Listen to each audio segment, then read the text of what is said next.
Everybody Hates Rand is a Wheel of Time podcast that will contain spoilers for all 14 books.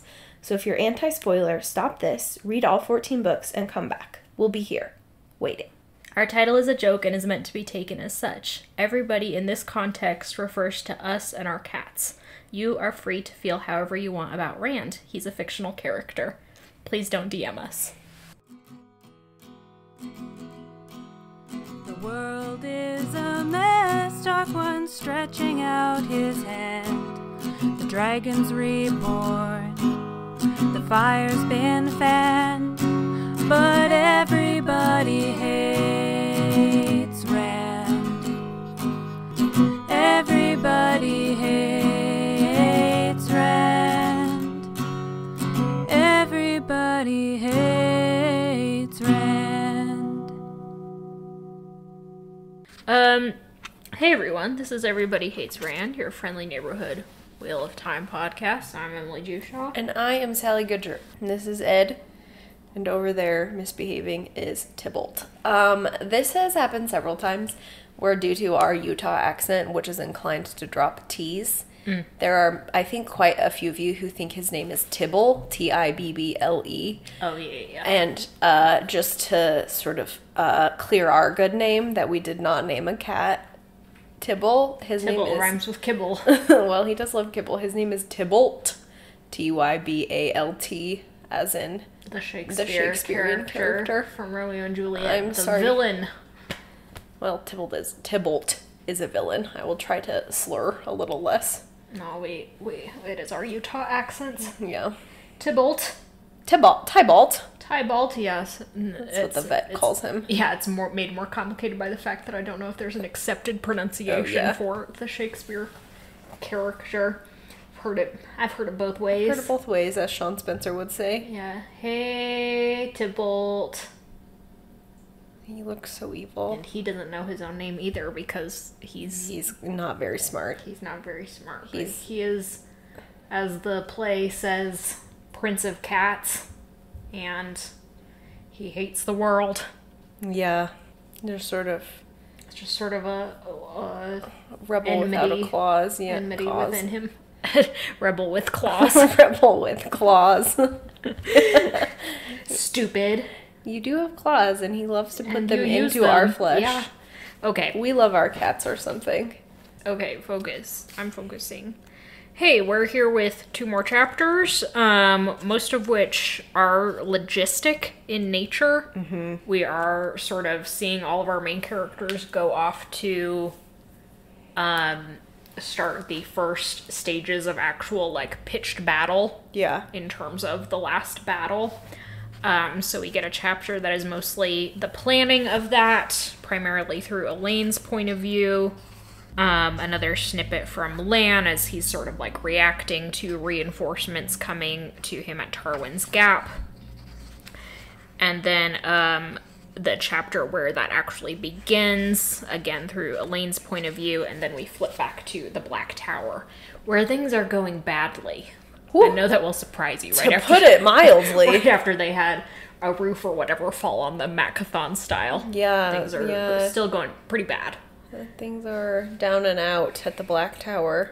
But the world leaders and everyone else exit the tent after Rand to find that the surrounding area has sprouted massive trees. Yeah. Perrin calls them great trees, capital G, capital T, and is I've seen them in steading, and it's been so long that we've actually been in a steading. Yeah. Through a human's perspective that it's what? What the fuck are you talking about?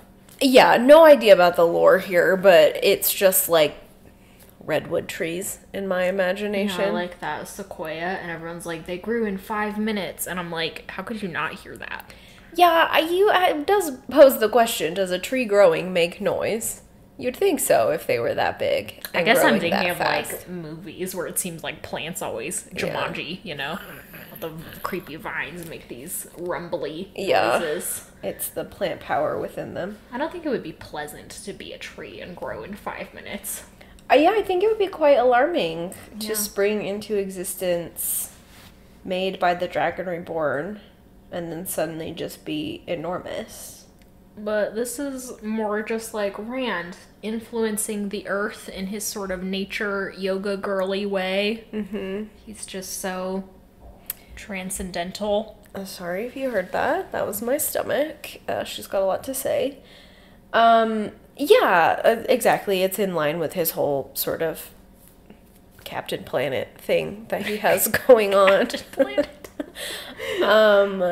Did you ever watch Captain Planet? I did not. It's kind of fun. It's weird. Anyway. I understand the messages. Don't pollute. Don't pollute, yeah. Captain Planet. Which I, as a 8-year-old, didn't really need that message, but some mega corporations certainly Yeah, did. it's a cartoon that you're like, I think polluting is a behavior that we teach children, not one that we need to unteach children, so it is a bit confusing.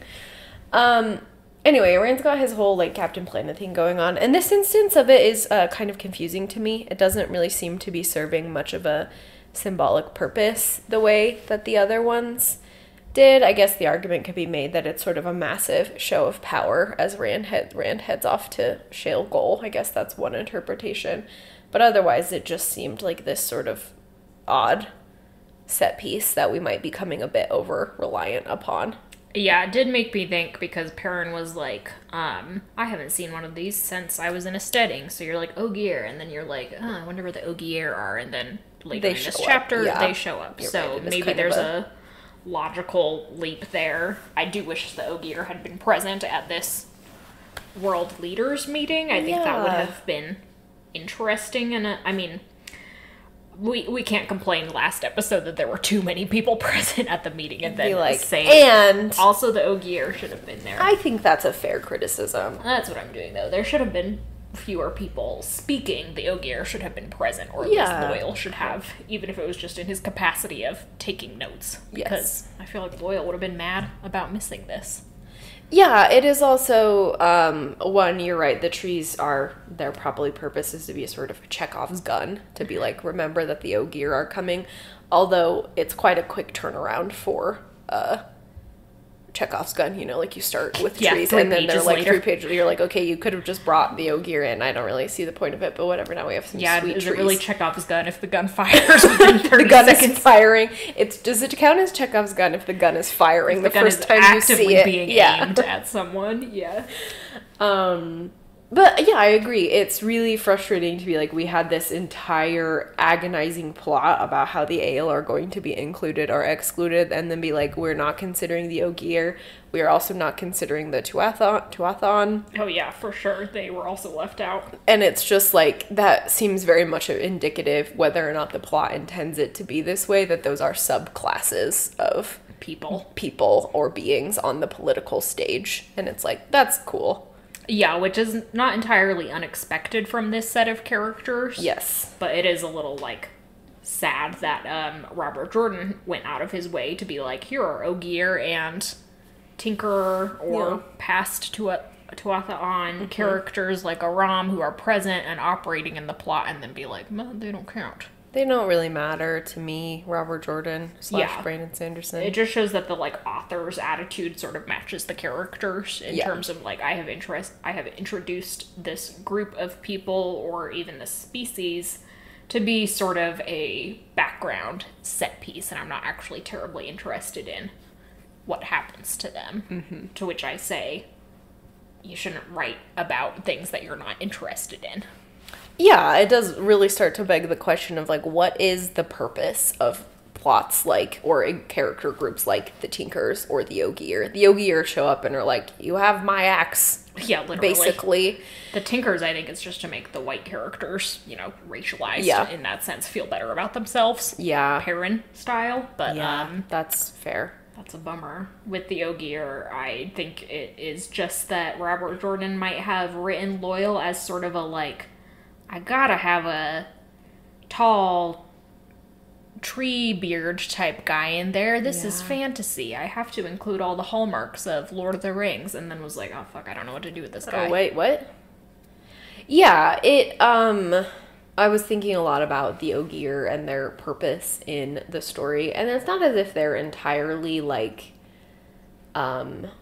entirely disconnected, but I do think Wheel of Time does this really interesting, and I don't necessarily mean interesting in a good way or a bad way, of being like, there is very much sort of like a mainstream military court intrigue fantasy that is taking up, 95% of this series, and then randomly you will just have like the weirdest things thrown in there that are, like Emily said, hallmarks of other types of fantasy or the fantasy genre, like the Eelfin and the Aelfin and the Ogier and even the like existence of Terangrial and these like magical objects that do very cool things at pointing to like the depth of this world and the fact that the world has existed for a very long time and that there are other worlds, and even the freaking portal stones and things like that you're just like, what is going on? Like all of these interesting things surrounding this plot, and it's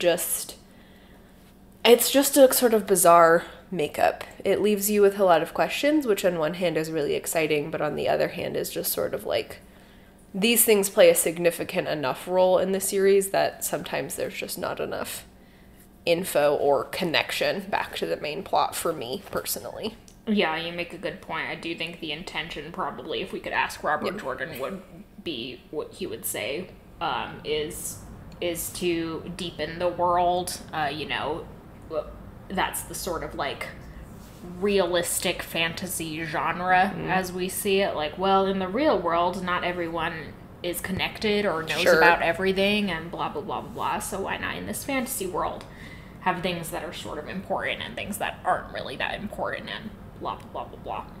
And that's a valid argument. I do think it could have been done better here if Robert Jordan was going to properly prioritize things, in terms of like what is just background for depth purposes and what is actually going to play a role in the plot. He left a lot of things feeling like they were going to become relevant later on, but never actually doing that.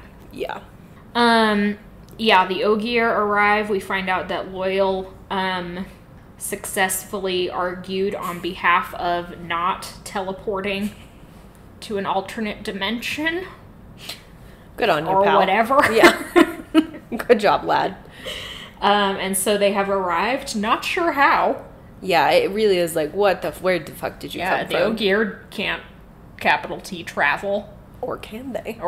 That would be hilarious. They can teleport. They can en masse be lifted into another plane of existence. Yeah. So maybe, they can just... Loyal's like, what? Like, it's hard. Well, traveling was difficult for you guys? That's really embarrassing. Oh my god. I did it on foot because I think it's fun. Yeah, maybe they all walked to the fields of Marilor. But they're like, all of the Ogier are here. And we're like, oh. Sweet. Okay, great. That's like, I guess, 20 of them. Yeah, it's unclear how many there are. But that is another force, and apparently Ogier are quite fierce in battle, if given. We've seen Loyal at the, the wells? Dumai's Wells. Oh, Dumai's Wells. We saw Loyal at Dumai's Wells and stuff like that. He gets his little barbarian rage going, a la Perrin. Rage! Anyway, that's what's going on with the Ogier. Primarily, Elaine organizes the other world leaders and now brings in some general characters. It turns out Gareth Byrne was in that tent the entire time with Swan, so that's funny. How did they get in? They weren't one of Eggs. Yeah. Swan probably just walked in. And everyone was like, well, okay. She's so mean. Yeah, I guess we'll let this happen. We can't stop her. It's not like there was a bouncer checking people's IDs. Gosh, who would be our ideal bouncer character at the Fields of Marilor negotiations? Oh, God. Let me think about that for a second. Probably one of the Ashaman. I'm just like, no. Tamara Flynn. No. No, you're not on the list. Absolutely not. Goodbye. Extremely funny. Just an old man. Yeah. Being like, no, you can't come into the UN summit. It's gonna be a no for me to all of the white cloaks. Yeah, no, glad you can't come, actually. No, you're not a sovereign nation. Yeah, why the fuck did the white cloaks get to go? Whatever. The white cloaks, because Robert Jordan cares about the white cloaks. We don't need to talk about this anymore. The Fields of Marilor are in the past. Anyway, this organization meeting, which Ranch does not attend, he just sort of disappears and everyone's like, bye. So that's hilarious considering that he wanted to be in charge and now he's just like, well, Well, I'm not, so... I guess I'm not. As a generous reading, perhaps he is trying not to undermine Elaine's authority, but also you'd think he'd want to be there. The plan that they come up with is that the forces of the dark are amassed in 4 central locations that they know of. At Tarwin's Gap, where Lan is currently fighting, in Caemlyn, where they are actively holding the city, in Candor, another borderland country, which has apparently been quote-unquote overrun. Yeah.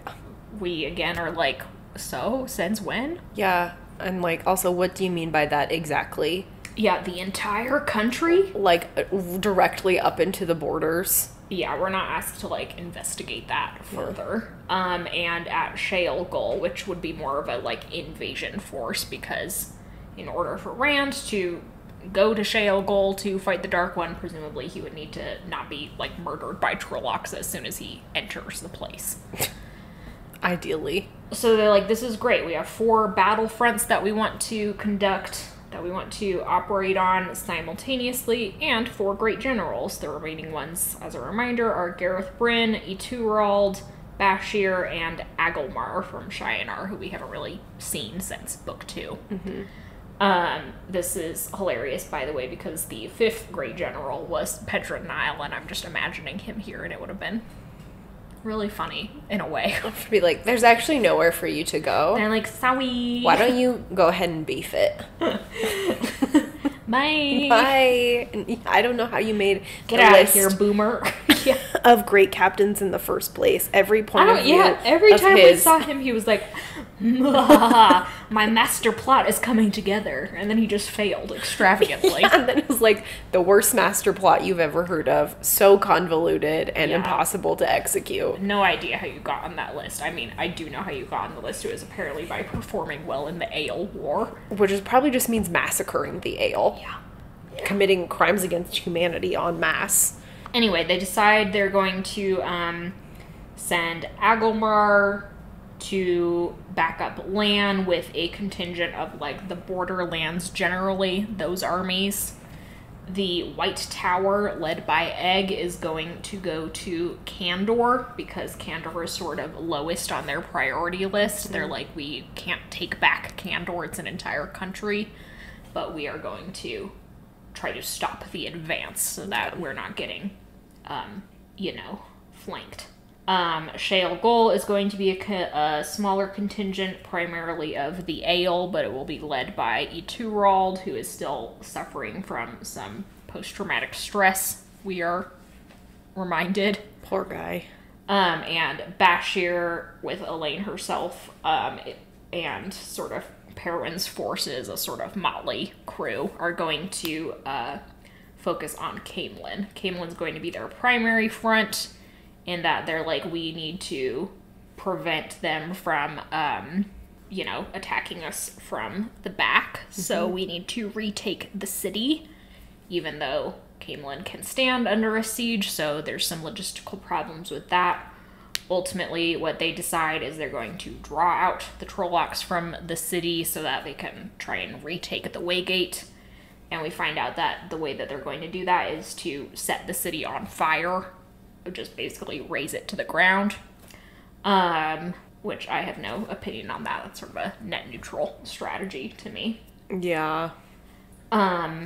So yeah, basically the strat as of now is retake Caemlyn, or, the ground on which Caemlyn stood, make sure that Waygate doesn't fall into the wrong hands again. Yeah. Eliminate that force, meanwhile, hold the borders in the borderlands, and establish a front at Shale Gull. Yep. So like I mentioned at the end of last episode, this is going to be kind of our primary focus in terms of a lot of what our main characters are doing. We're just going to be jumping from battle piece to battle piece.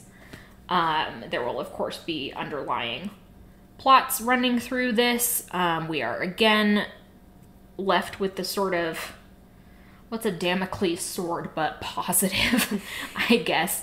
We're left with the unfulfilled narrative promise of Matt leading the forces of the light, so that's sort of like, okay, what is going to happen to the 4 great generals? Are they going to just step back when Matt comes? And sort of the idea is that eventually these 4 fronts are going to shrink into a single front that would sort of fulfill the image that we have of the last battle of just light and dark running at each other, Lord of the Rings style, and killing each other. So that's what we're leading to, but first we have to get there. I don't have any particular negative feelings or opinions about this sort of mini arc. I think it is the best that could be done, probably, given the narrative that the authors decided to go with. It does also scratch a particular itch in my brain that I know is common among a lot of epic fantasy readers, of just like, I like to see warfare. Sure. The same way I like to read historical books about warfare and how that's managed and planned. I do think it gets a little old after a little while, so I will hope for a swifter resolution than I remember, but I don't know if that will happen. It's like, what is of course insane about it is that these aren't 4 fronts, you know, at the Battle of Gettysburg. Yeah. Or even in the continent of Europe. These are 4 fronts across a massive fantasy continent. Mm-hmm. And people are just communicating via teleporting. Yeah. And stuff like that. So that's kind of insane to think about. Like, you're like, how can you really hold a line when the line is miles upon miles long? Yeah. You would think that Trollocs would just be like, oh, what the fuck? I think I walked into the enemy camp on accident. Yeah, they're just trying to find their way in the dark, and it's like, oh. They emerge between the porta potties. Yeah. They're like, where am I? Oh, God, I think we got lost. Larry? Wow, Larry would fumble his way across enemy lines. Larry finally reappears and is like, oh, fuck me. Rats. I don't have any, like, major beef with it either. My only, like, issue is exactly what you said, is it feels like we're setting up quite a long and drawn-out plot, which, I really feel like I'm overusing this comparison, but there is something to be said about, like, reading about logistics is super fun if done really well, and I think so far Brandon is doing it really well because everybody is in more or less the same space. Yeah, we're at the sort of Brandon Sanderson sweet spot in that, you know, he likes to have just rapid-fire conversations about logistics where people don't have to display a lot of personality. Yes, exactly, and it's just like, okay, great, we're knocking things out, it makes sense. But as soon as we start to, like, disperse, even though we have this mechanic of teleportation, we are operating on so many fronts with so many different things happening. And that is a difficult thing to do well in the written format. I really hate to keep saying, like, these are things that are better done in a visual format, because I don't mean it to be like film or television or, you know, comic books even are the superior format to books. They just do different things well. And the idea of sort of, like, tracking, even the mechanic of, like, having a map on the screen and being like, Agomar and Lan are here and they are moving in this direction. Or we have this whole subplot about Fail managing supply lines, which is a cover for transporting the Horn of Valere. And it's like, how do you expect me to keep track of any of that shit without, you know, a sort of concrete visual? So I'm sure that argument is getting old, and I will try to make it less and less. But that was my main concern reading this, even being quite familiar at this point with the Wheel of Time map. I was like, okay, so where's Kandor? Yeah, this certainly wouldn't work if we hadn't already spent 14 books traipsing around the countryside with, you know, sort of a vague understanding of, okay, Fields of Marilor are, I think, right around here. Yeah, they have to be. And, sorry, we're looking at the map right now. Kandor's directly north, Caemlyn's directly south. Tarwin's Gap is to the northeast, and Shaelgol is, of course, far away. Way into the Blight. So we're working very much in the, like, center point of the continent. Mm-hmm. We have already, I guess, done all that we were going to do in the None of I guess this we were complaining matters. the Borderlands didn't get much airtime, and now They're getting it, certainly which are. is good.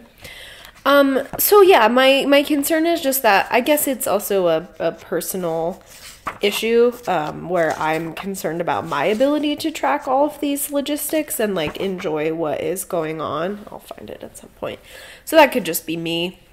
No, it is difficult to remember, okay, which armies are where, who's where, you have to remember, okay, which general is at which front, which actual central characters are at which front, Yeah. etc., etc. And as we jump from place to place, it'll be interesting to track whether the authors do a decent job of being like, okay, here's where we are, but, it gets a little tiring. Every single point of view, they're going to have to be like, here's the point of view character, here's where they are, here's what's currently happening, before we get into whatever the meat of that point of view is. Yeah, it almost makes you wish that like the Wheel of Time series was a little bit more postmodern with its format, where at the front you get like a military Sure. like telegram that it's like, you are in Kandor, key military personnel, here's a summary of the battle, and you're like, thank you for the telegram, secretary. Yeah, I am now I'm caught up and nobody has to do it in narrative.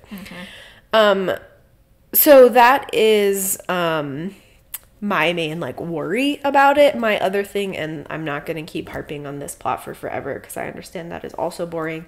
It's really frustrating to sit in this scene and have Elaine doing all of this. Like, I knew I was going to be mad about it based on the last chapter, but I was sitting there and I was like, I'm willing to buy, I guess, that you know a lot about politics. I'm not willing to buy that you know this much about warfare. Yeah. Like, I'm sure you have to know some of that based on your, like, I don't know, princess school training. But just, like, we're getting super deep into logistics. And there's, like, a nod to that at the end where Gareth Bryn comes up to tell her that she did such a good job and Daddy is so proud of her. And she's like, I didn't do anything at all. And I wish he would have been like, You're that's right. true. You did it. You just kind of stood there and directed traffic. Yeah, because he's like, you just, like, helped, like, smooth tensions and stuff. And it's just, like... We see that is directly in contrast to what we actually saw of Elaine doing, which was being very much the leader and bringing up various issues. Yeah, and just being like, can we lay a siege to Caemlyn and blah, blah, blah, blah, blah, and, like, putting Ruark in his place when Ruark's like, the Ale are going to Shale Goal, and she's like, no. You have to listen to us and be part of this. And Ruark's like, fine, bestie. I know better than you, though. Ruark's like, I've been in many battles, and you are 14 years old. Yeah, at one point, one of the I think it's a 2-year-old, is like, well, the Ale have never had to take and hold a position before. And I'm like, so when you got your asses kicked in the Ale War, what was that, I wonder? So they were not taking and holding anything? Yeah, like the balls to say that. Yeah. So it's just a frustration. It's really, I know, like, Elaine has a comment, and when we talk about the Horn of Valere plot, we'll get more to this about, or maybe this is a good segue, about how Matt's never in the right place at once. And that seems to be the, like, theme here, or, like, the narrative hinge that we're trying to, like, move this plot on, is like, when will Matt show up? Are we going to get to a point when we really need him? And what's that going to look like? Is he going to come in and save the day? Which is a big promise that we're building up in every single one of these military scenes. We are building up that Matt better do something exceptional when it comes to the military logistics and the battlefronts of the last battle. And it's just like, the bigger that promise gets, it doesn't really matter what he does. He's not gonna be able to fulfill it. So, like, every military scene that passes without Matt's presence, just, like, even disregarding the fact that I don't think Elaine is the right character, it just, like, degrades this narrative, because it's just not going to be able to do what it's trying to promise. So. Yeah, it's also a sort of unfulfilled promise in terms of Matt's character arc. Elaine says he's never in the right place at the right time, and it's like, well, book 14 is when he should be in the right place at the right time. Also, like, his whole thing is luck, which is being in the right place at the right time, even if it means standing 1 inch to the left of where a knife gets thrown, For sure. So it's like, what are you talking about? He's never in the right place at once. We're just still trying to play off this idea that Matt is an irresponsible character, which doesn't really work anymore. at this Matt point. has been one of the most responsible characters in the series for the last several books at least. Yeah, and it's like, though you don't seem to know what he's doing, the implications based on what I know of what happens is that he is doing something, quote-unquote, big. And parent reference here. He's doing something with the Shanshin, you know. Nothing important. Based on my parents, like, based on my telepathic bond with my And best everyone's friend. like, And so we're just going to skim over that?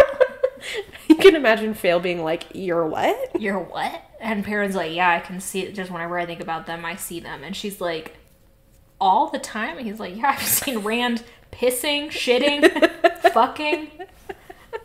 And they've seen me. And that's just brotherhood, baby. That's the bond that men form in war.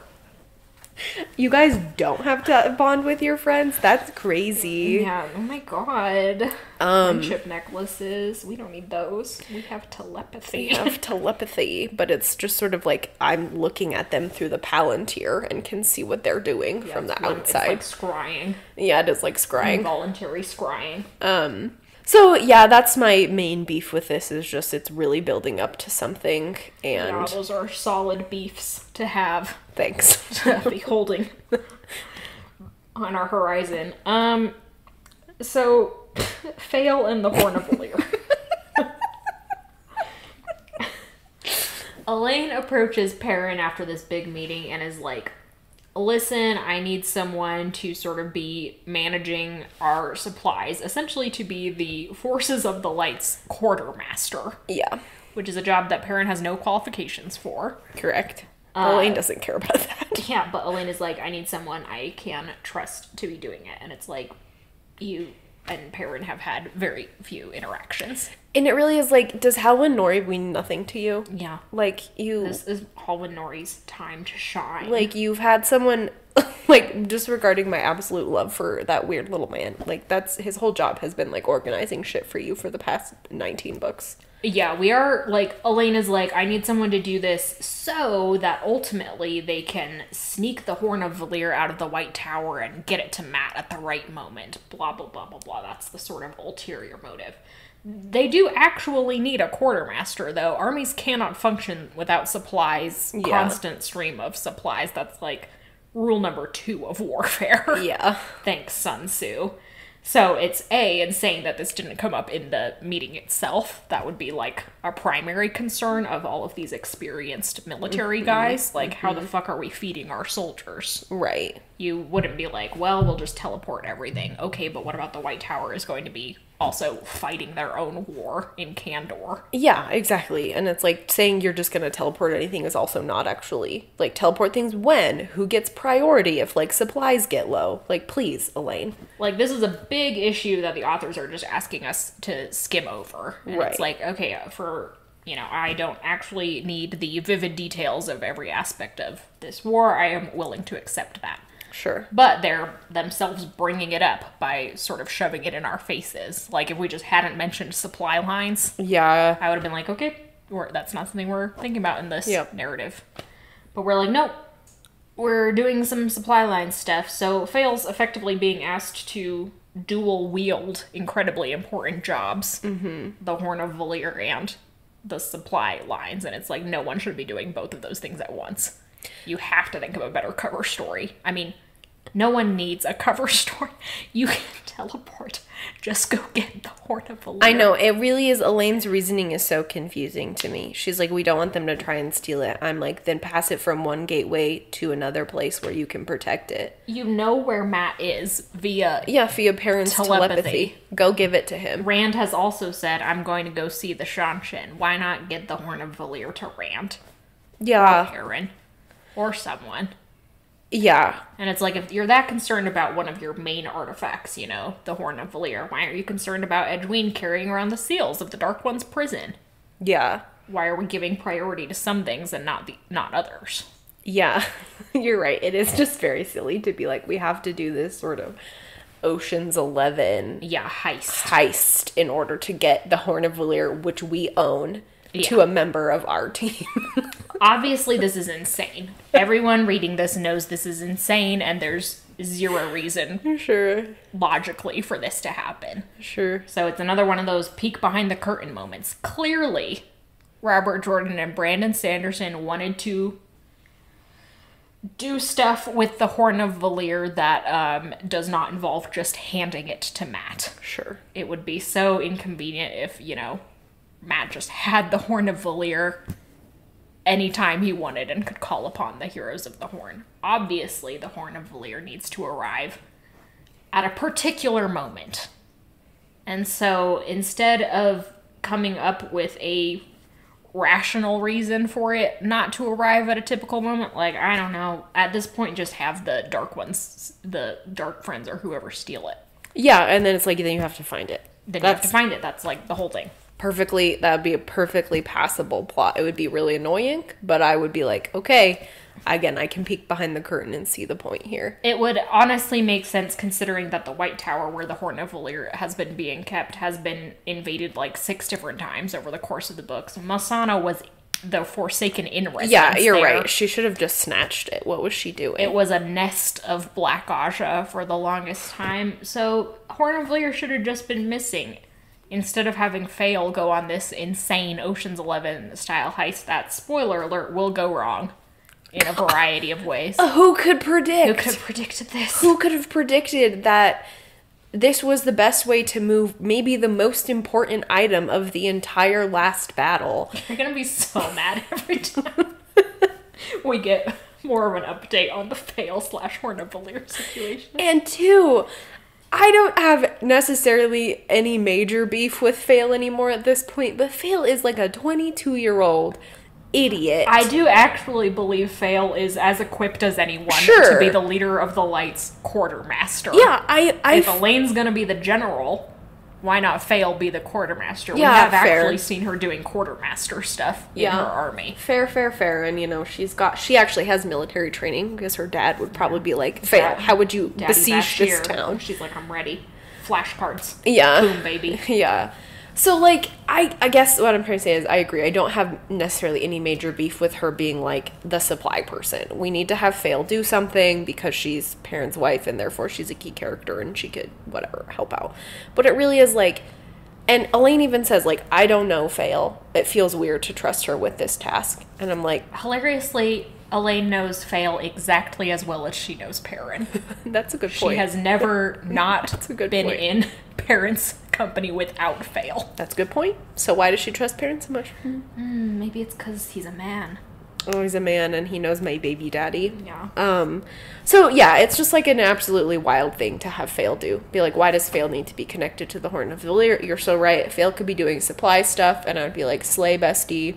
Yeah. You're doing a great job. Clearly they were like, that's a boring task to give her. And it's like, I'd rather read about that than her unhinged journey to get the Horn of Valere. And I know that it's an important task, even if it's not a very glamorous one. But they're like, we're feminists, so we have to have Fail doing important stuff. And I guess it ties back to her being a hunter for the Horn, so she's got to hunt for the Horn or whatever. But it really is like, at this point, if you're forcing me to read all of these military logistics, it doesn't matter if one of your main characters is doing supply line logistics. That is interesting to me as well. Yeah. So what the fuck is this plot? Yeah, it's just the author's responsibility to make more interesting subplots, and in this they completely failed. Yeah, and seriously, just, it was so easy. It was such low-hanging fruit. Yeah. Could have had the Forsaken succeed at one task. Yeah, it's also frustrating that they're like, we can't just go to Fail fighting the way that we're going to be going to other female characters fighting, like Edwene or Avienda, who will just be on the front lines. I guess because those women will be primarily fighting through channeling, and Fail is not a channeler. Right. So they're just like, oh, we can't... Women can't hold swords. It's like, we're just supposed to believe, well, Fail couldn't hold her own in battle. And it's like, I don't believe Fail is anything more than a mediocre, fighter. I don't really believe that, but if you're going to have me going to Edwene and Avienda on the field of battle... Fail could also just be there. Yeah. Like, there's, like, been a major plot about all the farmers of the land going to the front, and it's like, okay, you're willing to put the farmers on the front, but you can't put Fail on the front? Yeah. Anyway. Fucking stupid. Other things. Elaine decides to announce that Rand is the father of her unborn children. Bashir pressures her to do this because he's like, the men will fight better if they know that you are the Dragon Reborn's baby mama, which is an unhinged thing to say. Absolutely wild. Yeah. You're like if I was a soldier, I'd be like, don't care at all about that lady's sex life or the Dragon Reborn's, frankly. Yeah. They both seem unhinged to me, but whatever. Yeah. Also, without consulting Rand, so that's funny, but again, nothing Elaine has done about her pregnancy or her future children has involved Rand, so. Elaine does have a wild, it's not wild knowing Elaine. She's like, it'll be nice to forge ties with Saldia because I would love to put one of my children on the throne of Saldia. So again, Elaine just sort of power hungry, greedy for more countries. Yeah. Classic. She's nuts. But yeah, they light Caemlyn on fire. Bye, baby. Lan on the front lines is just like, sweet. I'm so glad to have backup. I am an inspiration to everyone around me. And I'm like, no, you're not. You have been literally the world's most awkward man for the last 13 books. So to have you giving inspirational speeches at this stage of the game is incredibly funny. Yeah. And not in a good way.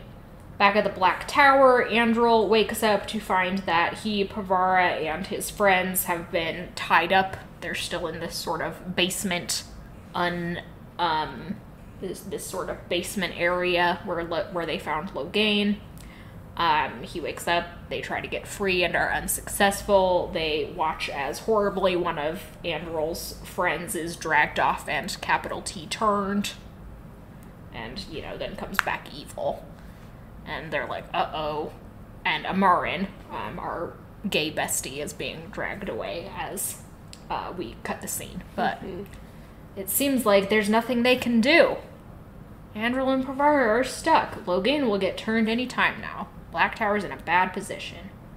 Rand did say something about going to the Black Tower, but that hasn't happened yet, so... Rand has literally, the last 2 chapters, Rand was not in. Rand disappeared, so we have no idea where he is.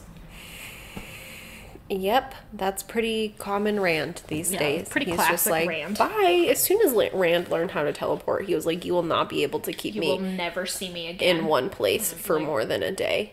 If I could teleport, I might do the same. Yeah.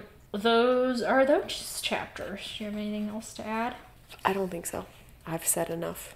Our next few chapters are going to be more of the same, what I indicated, just jumping between fronts. Elaine and Rand will finally have a conversation about the babies. That's nice. So that at least is going to happen, but mostly it'll just be sort of jumping around. I can't remember if we read 2 or 3 chapters next week. If it's 3, then we will finally get a mad point of view, but if it's 2, then we're sticking with the status quo.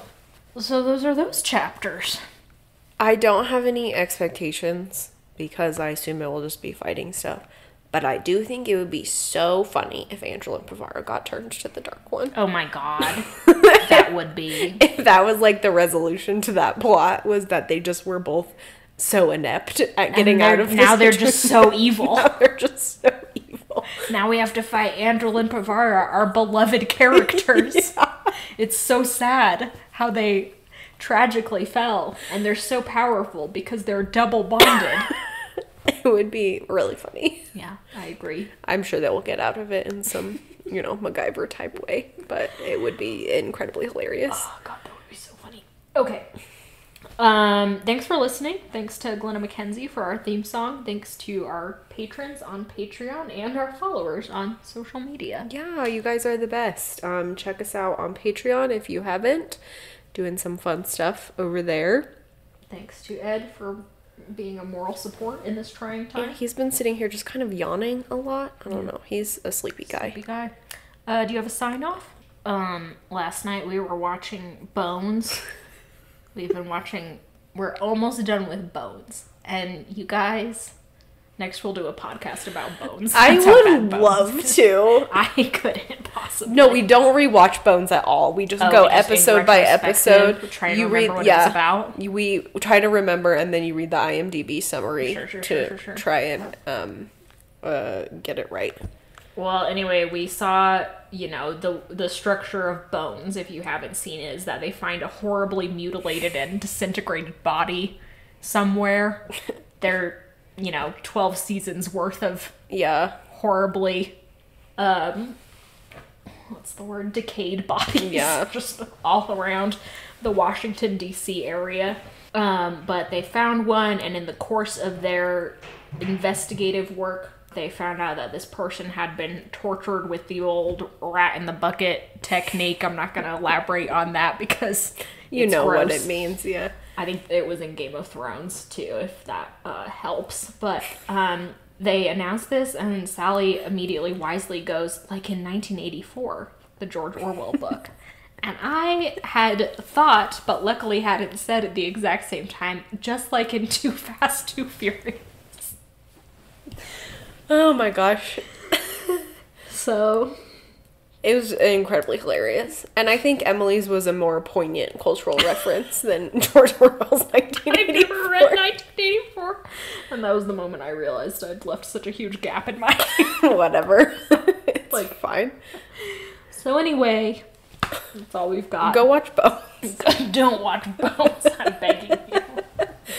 It is very similar to Wheel of Time in terms of its gender dynamics, I will say. Bones, yeah. It's kind of living in the 18th century. Yeah, Todd Cops and Robert Jordan went to the same school of women are bitches. Yeah. Women be bitches. Okay. Women be shopping. Women be shopping. See y'all later. Bye. Bye.